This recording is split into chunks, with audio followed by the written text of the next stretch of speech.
దేవునికి క్రీస్తుకును యాజకులే, క్రీస్తుతో కూడా 1000 సంవత్సరములు రాజ్యం చేసి. ఇది ఈ ప్రివిలేజ్ ఎక్కడి నుంచి వచ్చింది? ఆ పైన మనం చూస్తాం 4వ వచనం నుంచి, వారు స్ట్రగుల్ అయ్యారు.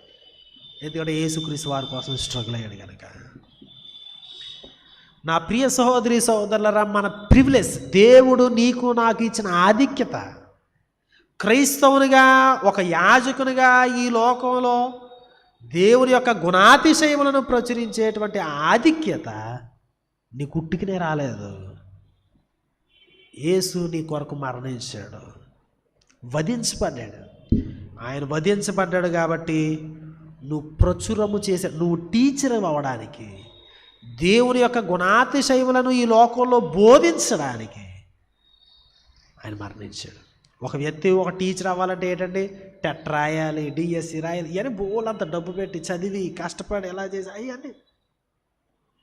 మరి నువ్వు ఈ లోకంలో ఒక టీచర్గా ఉండడానికి దేవుడు ఏం చేశాడు? యేసుక్రీస్తు వారిని శిలువ మీద వధించాడు. అంత గొప్ప త్యాగాన్ని వదిలిపెట్టి నువ్వు టీచ్ చేయకుండా, బోధించకుండా ఊరి మీద తిరిగితే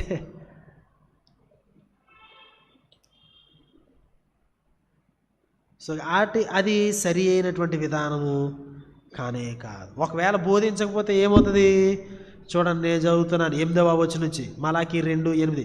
అయితే మీరు మార్గము తప్పితిరి, ధర్మశాస్త్ర విషయంలో మీరు అనేకులను అభ్యంతరపరిచి లేవీలతో చేయబడిన నిబంధనను నిరర్ధకము చేసి ఉన్నారు.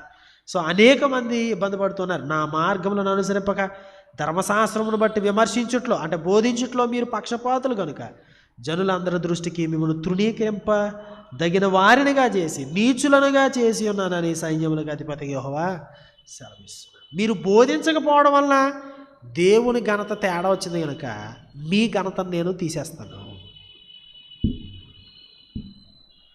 మీ కొరకు ఆయన మరణించి ఆయన ఎంత గొప్పవాడో లోకానికి చెప్పడానికి నిన్నెడితే నువ్వు బోధించకపోతే దేవుని యొక్క మహిమకు తేడా వచ్చింది కనుక నీకు కూడా ఏ మహిమ లేకుండా ఆయన చేసేస్తా.